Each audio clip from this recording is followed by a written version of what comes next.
Her stepmother delivered her to the Duke as a joke. 5 minutes later, everyone regretted it.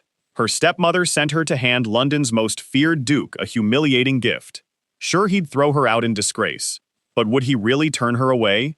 Or was he about to destroy her stepmother's plan in front of everyone? Watch till the end. Subscribe for more stories like this. Lady Sybil Thorne had learned, over the years, exactly how much cruelty a person could survive if they simply refused to flinch. She stood in the drawing room of her stepmother's house, holding a pillow that had been embroidered, badly, with two lovebirds that looked more like drowned pigeons. The stitching sagged in places.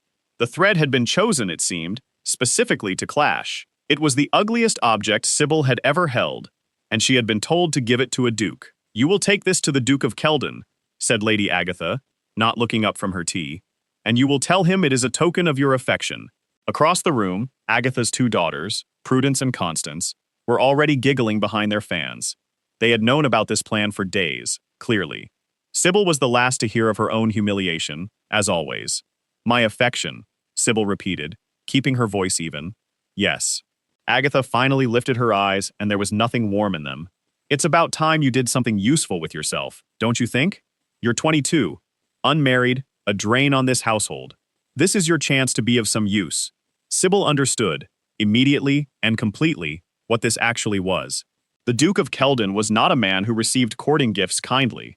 Gideon Hawke was famous across 3 counties for exactly one thing: his temper, and his complete contempt for anyone he judged shallow, foolish, or scheming. Men had been thrown from his townhouse for lesser insults than what Agatha was about to send him. Sybil, walking into his home with a hideous pillow and a declaration of affection she didn't feel, would be humiliated in front of his staff, possibly his friends, and the story would spread through every drawing room in London within a week. She would become a joke, a permanent one. The girl who threw herself at the Duke and was thrown out for it. That was the plan. Sybil could see it laid out as clearly as if Agatha had written it on a card and handed it to her. "And if he refuses to see me?" Sybil asked. "Then you will have failed at even that," Agatha said sweetly, "and we will know precisely how little you're worth." Prudence laughed outright at this. Constance had to hide her face behind her fan entirely. Sybil looked down at the pillow in her hands.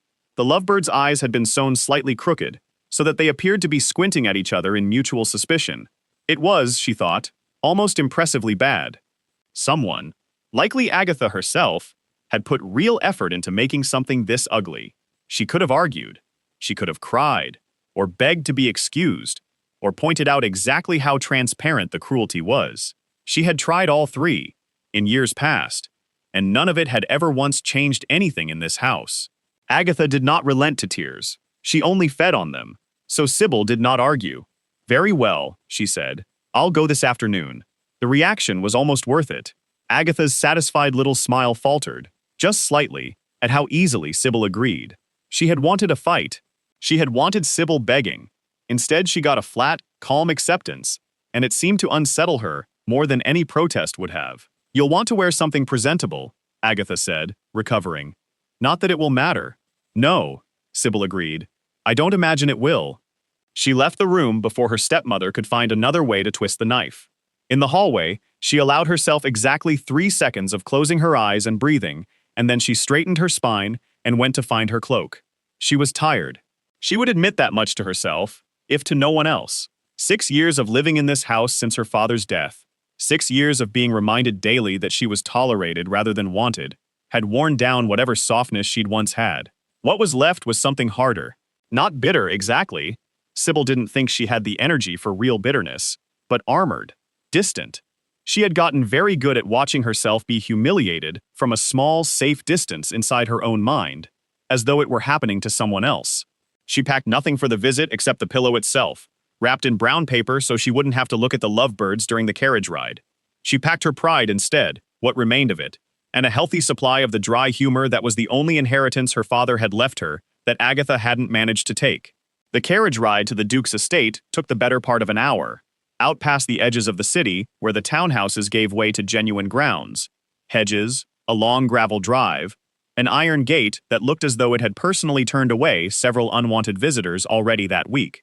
Sybil had heard the stories about Gideon Hawke the way everyone had, that he'd inherited the dukedom young and bitter, that he'd been betrayed by someone he trusted early in his life, and had never quite recovered his faith in people since, that he received almost no one and trusted even fewer, that he could reduce a grown man to stammering silence with a single sentence.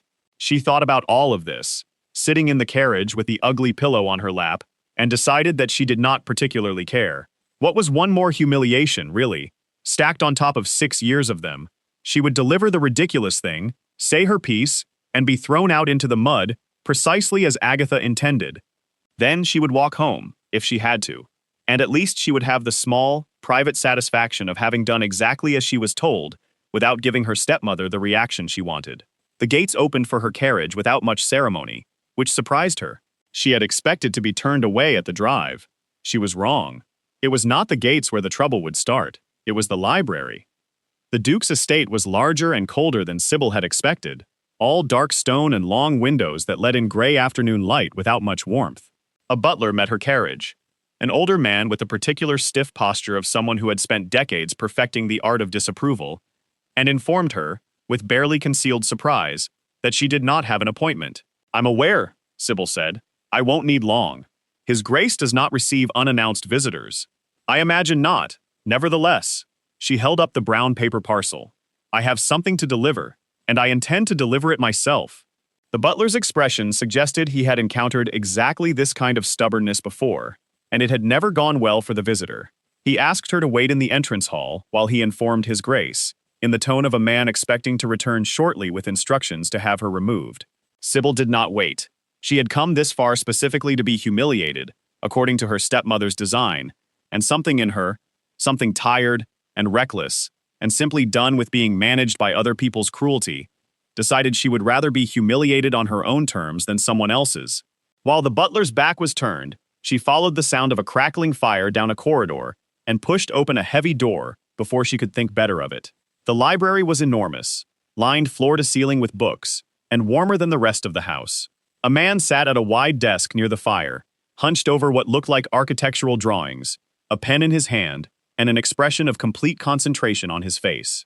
He was younger than she'd expected, not the gray, ancient tyrant of rumor, but a man perhaps 30, with dark hair that looked as though he'd been dragging his hands through it for hours, and the kind of stillness that suggested he was rarely interrupted and did not enjoy it when he was. Gideon Hawke looked up. For a moment, whatever he'd been about to say, and from the set of his jaw, it was going to be something sharp, caught in his throat as he registered that the woman standing in his library was a complete stranger. "Who," he said slowly, "let you in here?" "No one," Sybil said. "I let myself in. Your butler is still under the impression he's going to fetch me." He set down his pen. She had the distinct sense of being assessed, not unkindly, exactly, but thoroughly, the way one might assess an unexpected variable in an equation. "And you are? Lady Sybil Thorne?" She crossed the room without waiting for an invitation and set the brown paper parcel down on the corner of his desk, narrowly avoiding his drawings.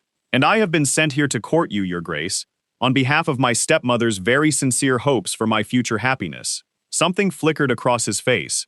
Not quite a smile, but close to one. "Have you?" "I have." She unwrapped the parcel with brisk, businesslike movements and set the pillow down beside it. The lovebird squinted up at both of them in the firelight. "This is meant to represent my affection for you. My stepmother selected it herself. I am told it is meant to be romantic." Gideon looked at the pillow for a long moment. Then he looked at Sybil. "It's hideous," he said. "Yes," Sybil agreed. "I know. The birds appear to be furious with each other. I noticed that as well." She kept her voice perfectly level, perfectly flat, the same tone she'd used with Agatha that morning. "My stepmother believes I am here to beg for your hand in marriage, Your Grace. I want to be entirely clear that I am not. I would rather marry a dairy cow than most of the men my stepmother has attempted to arrange for me, but I was instructed to deliver this monstrosity and declare my affection, so here it is. Do with it what you will." There was a silence.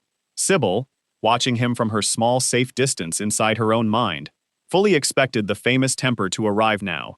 The shouting, the summons for the butler, the humiliating march back to her carriage that Agatha had so carefully engineered.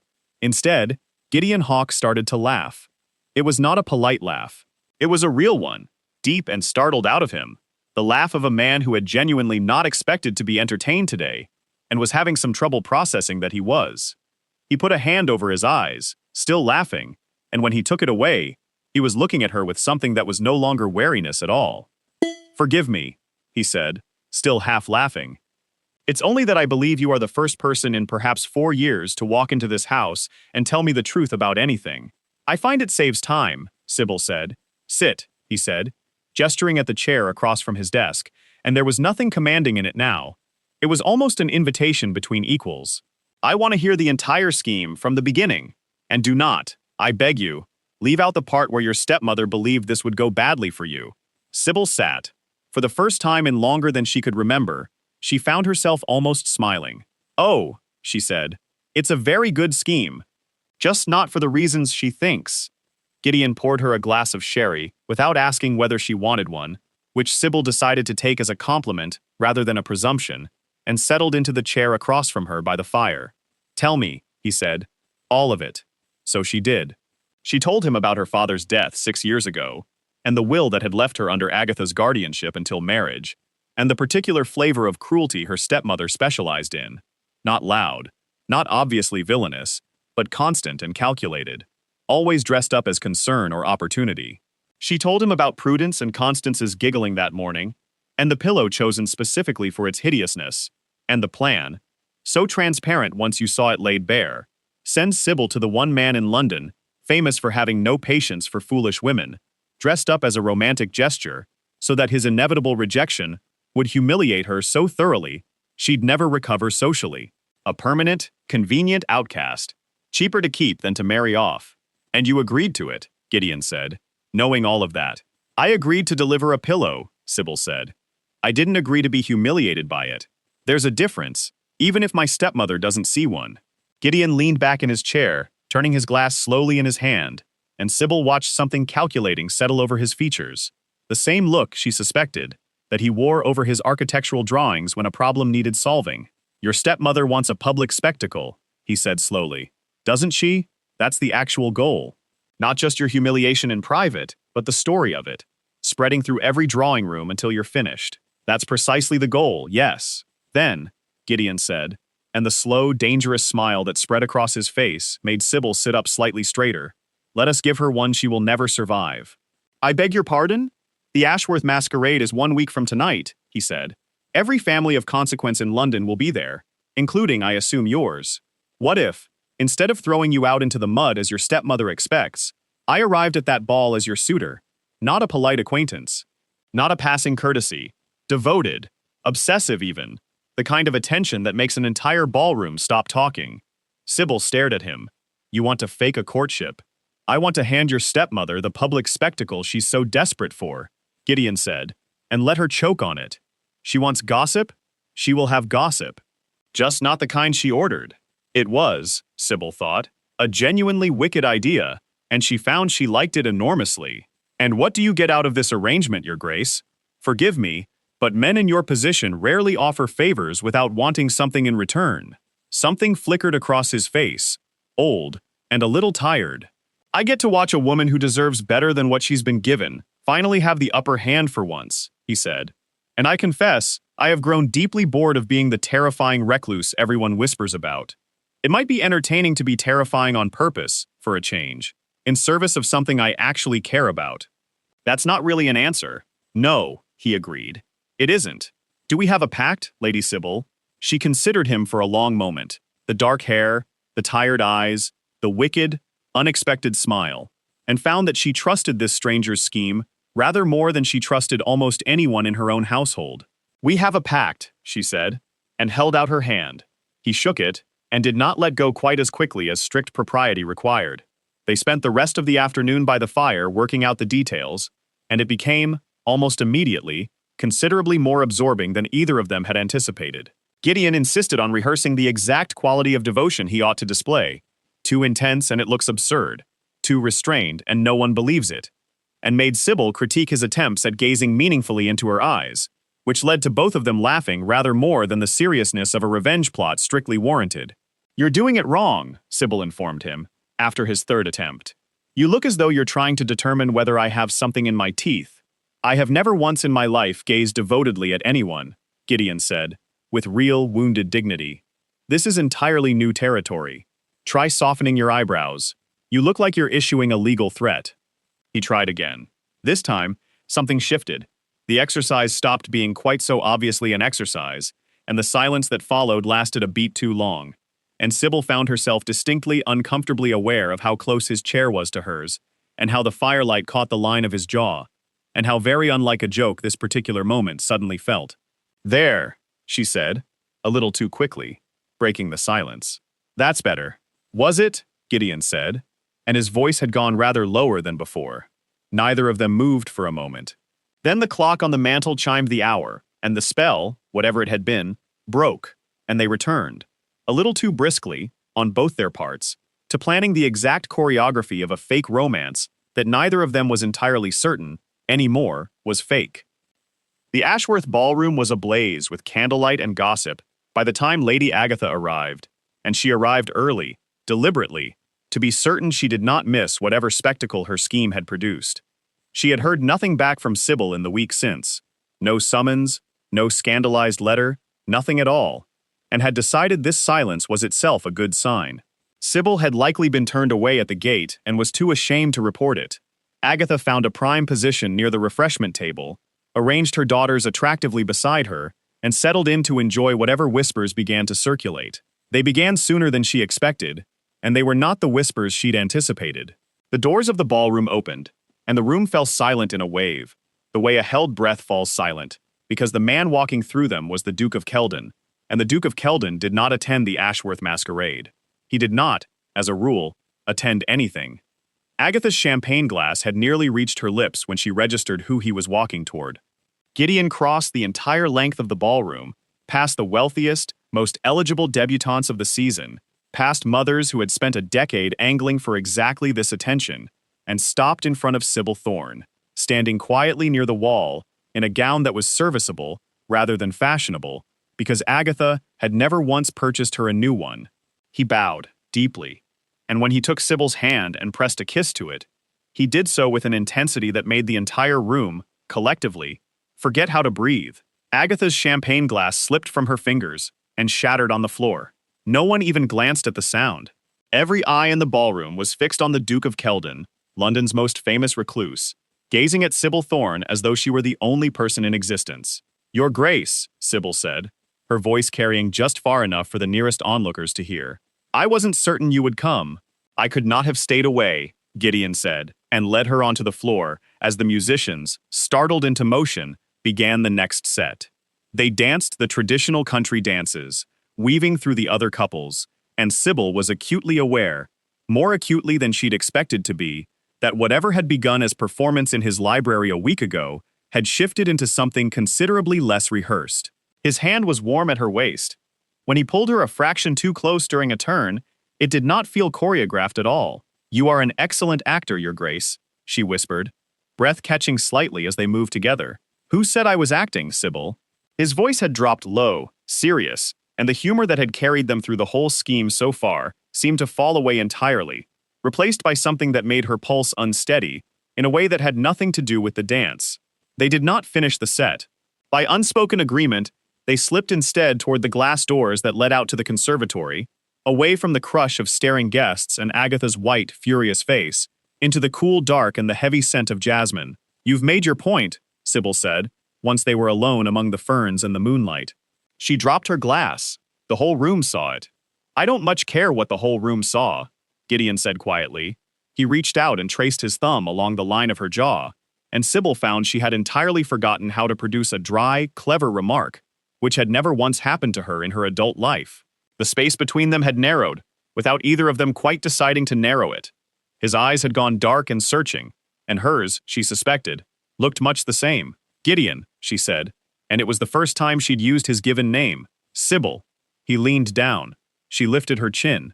The distance between them had nearly vanished entirely when the conservatory door banged open behind them, and a sputtering, red-faced Lady Agatha stormed in, her daughters trailing behind her in open-mouthed shock. "Sybil Thorne," Agatha said, in a voice that cracked with fury and confusion in equal measure. "What is the meaning of this?" Gideon straightened, unhurried, entirely unbothered, and turned to face her with the particular cold composure that had made grown men stammer for 4 years running.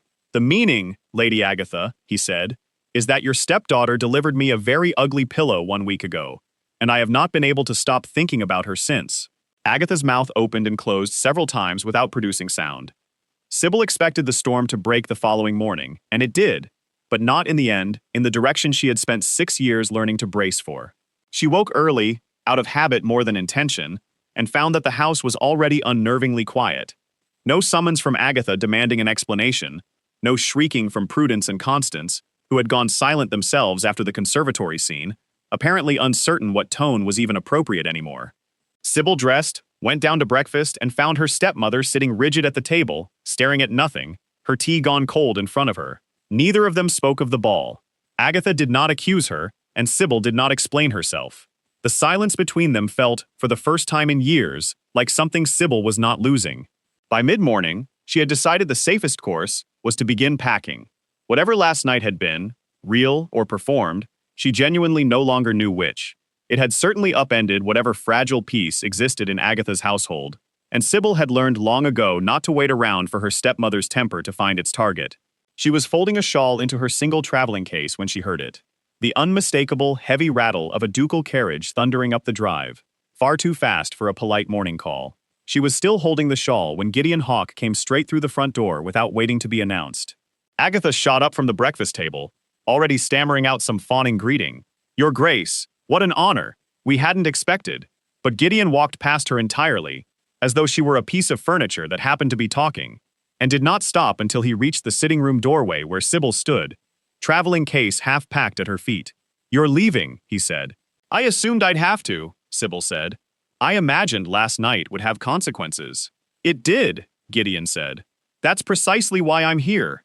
And then, in front of Agatha, in front of Prudence and Constance frozen in the doorway, in front of the entire shocked household, the Duke of Keldon dropped to one knee on the worn, shabby parlor rug that Agatha had never once bothered to replace. "Sybil Thorne," he said, "1 week ago you walked into my library, set the ugliest pillow I have ever seen on my desk, and told me you would rather marry a dairy cow than most of the men in London. It took me exactly 5 minutes after that to understand that I could not live without you. The joke, as it turns out, was entirely on me. I have spent this past week pretending to court you in front of half of London, and I find I have no interest whatsoever in the pretending part continuing. I don't care what your stepmother intended when she sent you to me. I care that you arrived, marry me, and I promise you will never spend another day under a roof where you are treated as anything less than exactly what you are." Behind him, Lady Agatha made a small, strangled sound and sat down hard on the nearest chair, her face gone entirely white. Sybil looked at him, at the man kneeling on her stepmother's ugly rug, offering her, in front of the very people who had spent 6 years telling her she was worth nothing, everything, and found that for once in her life, she had absolutely nothing dry or clever to say. "You dropped to your knee on that rug on purpose," she managed finally. "Didn't you? You know precisely how much she hates that rug. I noticed the stain by the fireplace the moment I walked in," Gideon said, entirely unrepentant. "I thought it suited the occasion." Sybil laughed, a real laugh, startled out of her the way his had been, a week ago, in his library, and crossed the room to him. Behind her, she heard Agatha's breath catch, and then, a moment later, the unmistakable soft thud of her stepmother fainting dead away onto the parlor floor. Constance let out a small shriek. Prudence simply stood very still, staring, as though trying to determine which version of the last 2 days was the real one. Sybil did not look back at any of them. She reached down, took Gideon by the lapels, and pulled him to his feet. "Yes," she said. "Obviously, yes." And then, in front of her fainted stepmother, her stunned stepsisters, and the small army of household staff who had gathered in the hallway to watch, Sybil Thorne finally gave Gideon Hawke the kiss that both of them had been circling for an entire week. Deep, unhurried, and entirely, unmistakably real. Somewhere behind them, Agatha groaned faintly on the floor, having roused herself just enough to witness the exact moment her carefully engineered humiliation became, instead, the finest revenge Sybil had ever been handed. It had taken 5 minutes in a library to change everything. Sybil found she didn't regret a single moment of it. Hello, lovely. If you're enjoying this tale of hidden beauty and unexpected love, I'd be so grateful for a like or subscribe. It helps me bring you more stories where pain shatters and true character shines through.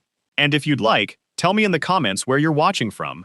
I read every note and your presence makes these stories come alive. Want even more unforgettable love stories? Join our members community and enjoy exclusive content made just for you.